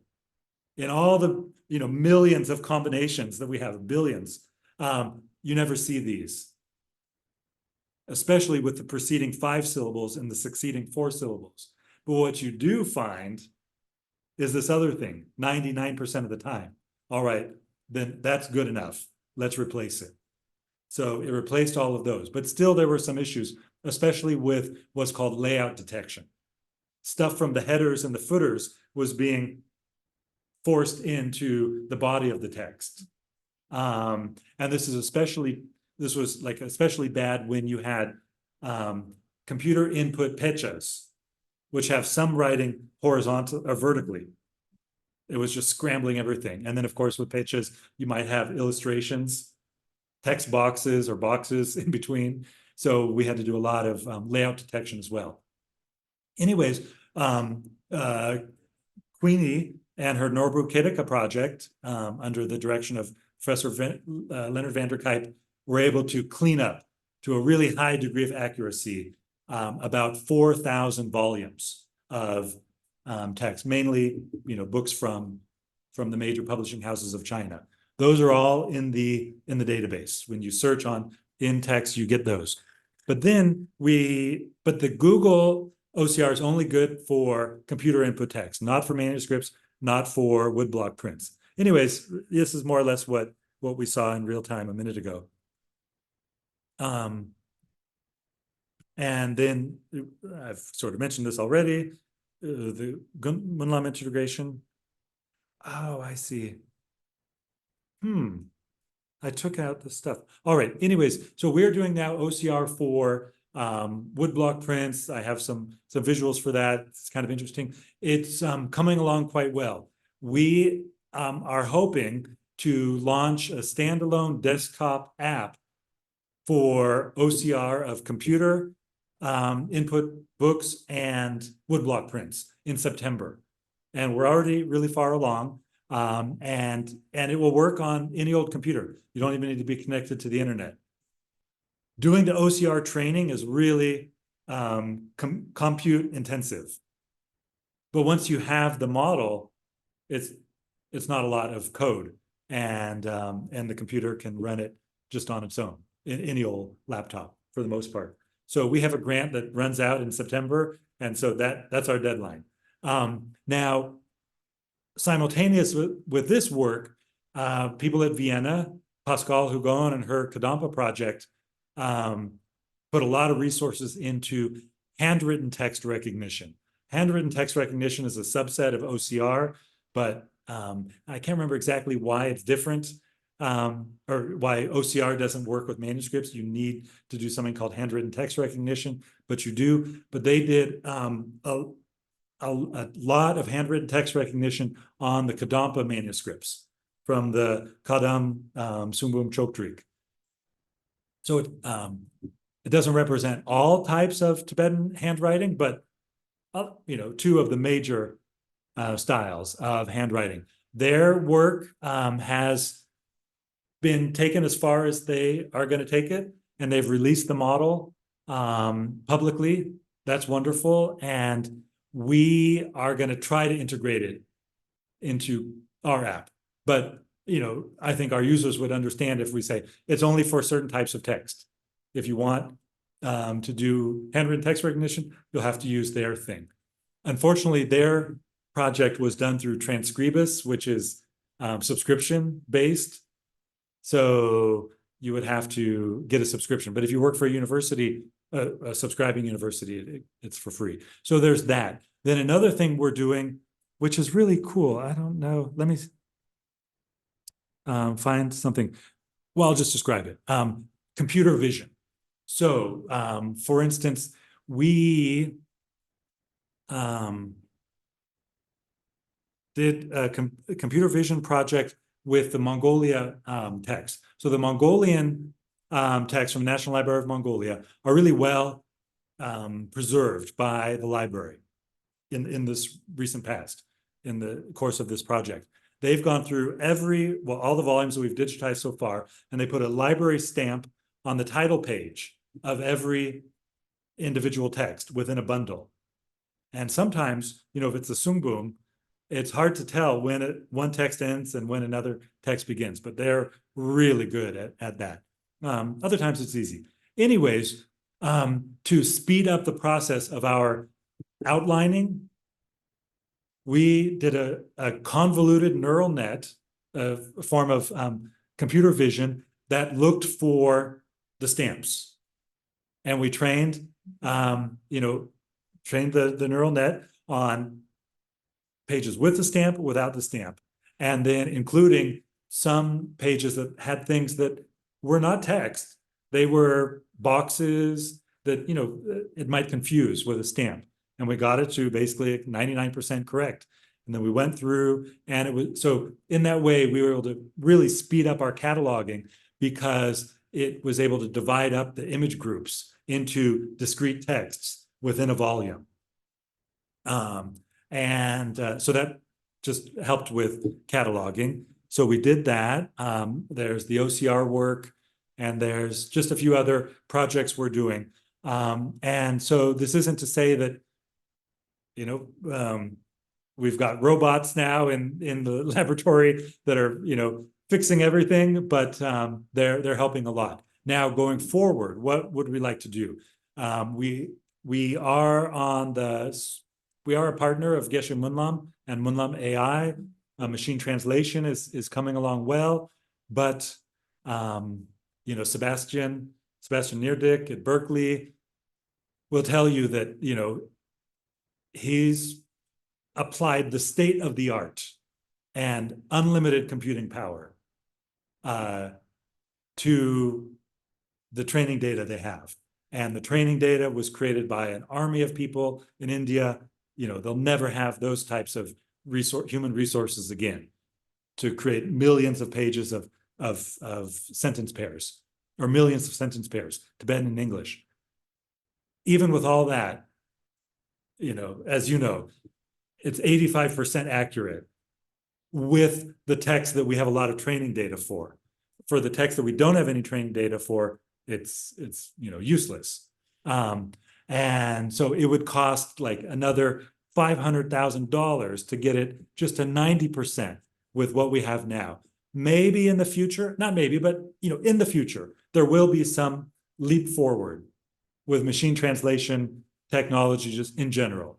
And hopefully that will give the Tibetan model a boost.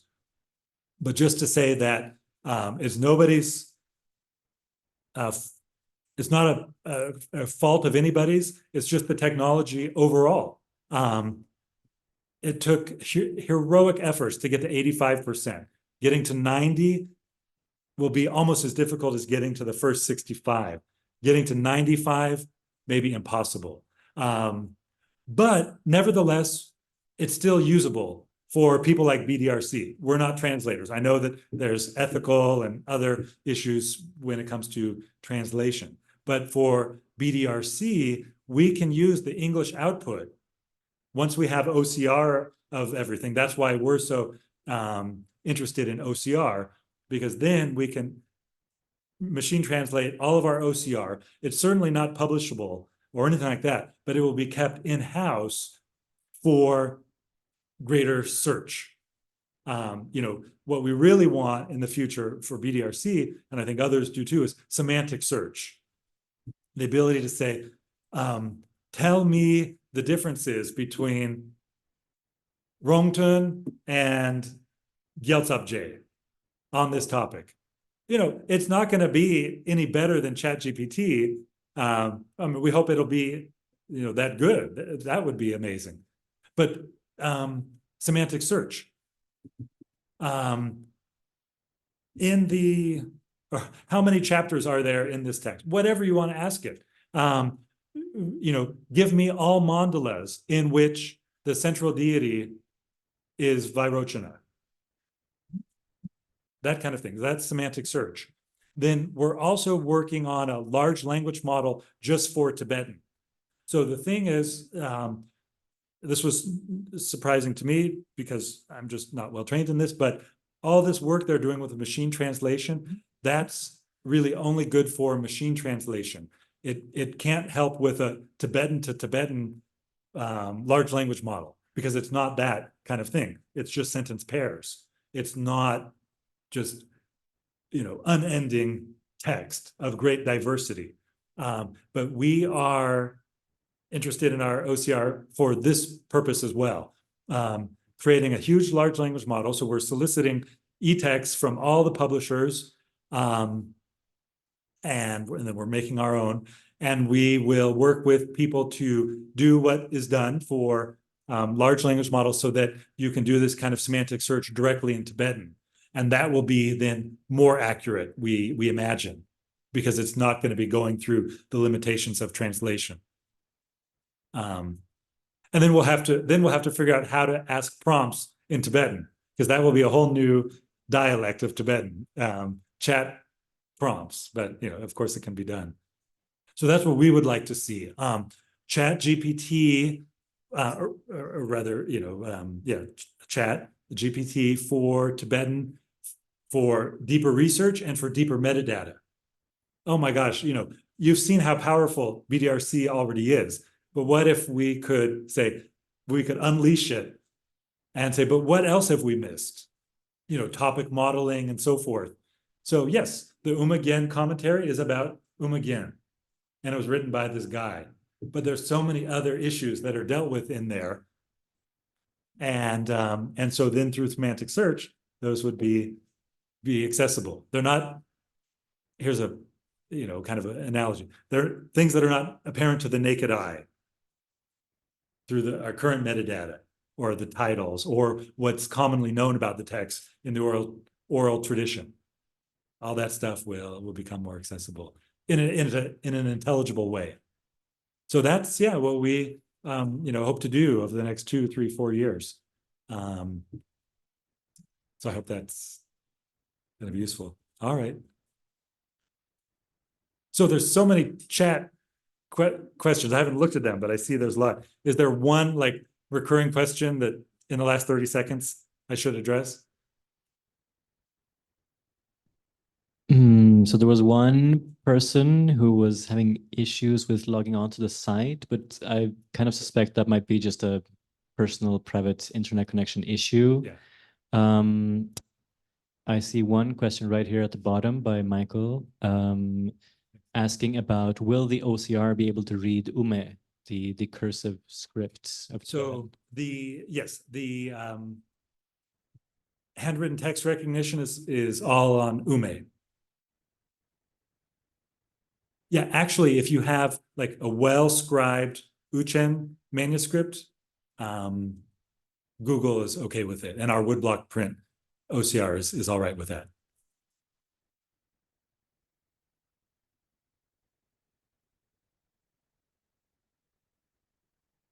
Okay, then one last little, I'll leave you with one mengok. So BDRC has been working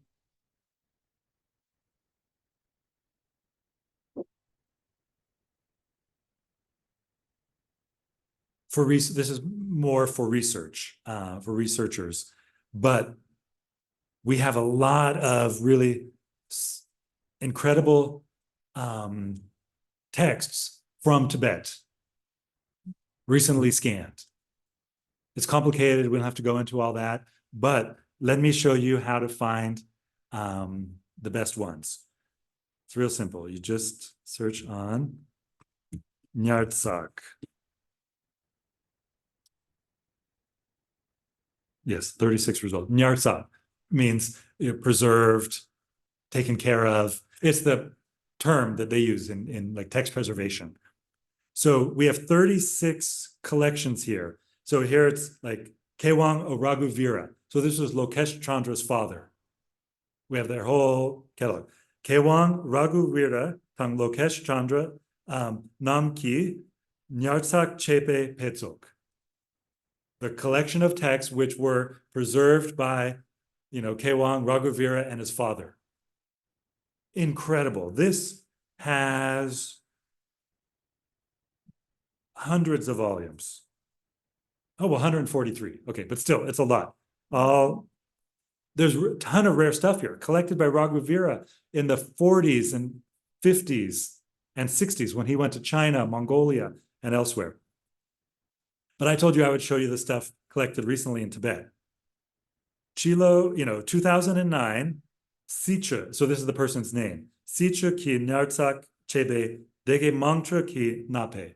So old texts, folk Tibetan texts collected by this guy Sicha from Dergé under Alaksanka Rinpoche. So most of these are from Alaksanka Rinpoche. So here, of course, you're going to find 1 million Chogyur Lingpa manuscripts, stuff you probably already have, but these are manuscripts from Dergé from the old days, autographs from the great masters. These were books that were truly held by Jamgon Khyentse Chogyur Lodra and Jamgon Kongtrul. I mean, more or less, these are from Dergé, and they're old, and they're from like the last 200 or 300 years. So definitely, they're special. They have blessings. They're from the old days. And what you have here, another thing that's really cool about these Nyartsak texts is these represent often like individual libraries. This is this guy's personal library. So there's a curated element to them, which is good. Sometimes it's just random things that he was able to gather together. But even that process means these are the important ones. But then we also have, so there's a lot of these. Droa Lame Nyartsak Zepe Bening Pekun from Kham. Who is Droa Lama? We don't know. Lama Norbu, again, it's probably best that these, we don't know who they are or where exactly it was. But so there's a lot and it's from Alaksanka Rinpoche. So of course he, developed or established trust with these people, and they shared them. So check it out. And then I think for the traditions that are followed here, there's Lama Hlakang. This is the last one. Lama Hlakang is a Hlakang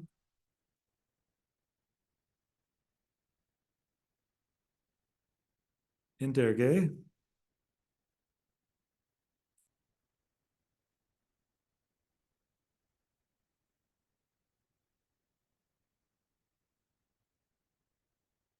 Okay, hold on one second. I promise. It's worth it.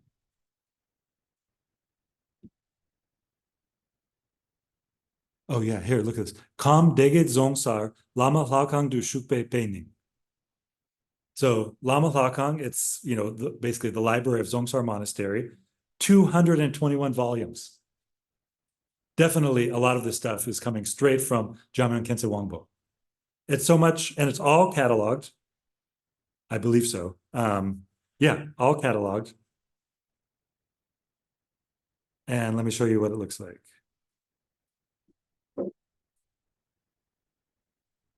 So it's too much for BDRC to, you know, really do a deep dive into, but I'm sure, you know, when the lamas look at it, they're going to find things definitely in the hand of Khyentse Wangpo or others, rare things, annotations. It's like, you know, this tradition, the mother lode, in a sense. So I'm so glad I didn't forget to mention this because it's something I wanted to do. But let's leave it here. So Lama Lakang du Shukpe Peining. Yeah.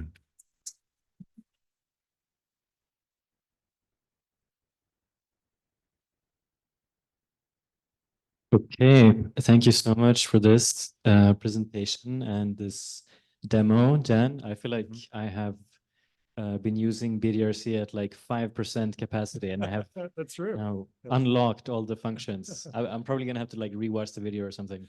No, yeah, this is really great. And also on behalf of the Ranjinesh Library, we're very grateful for this biography of Gene Smith. It's fantastic.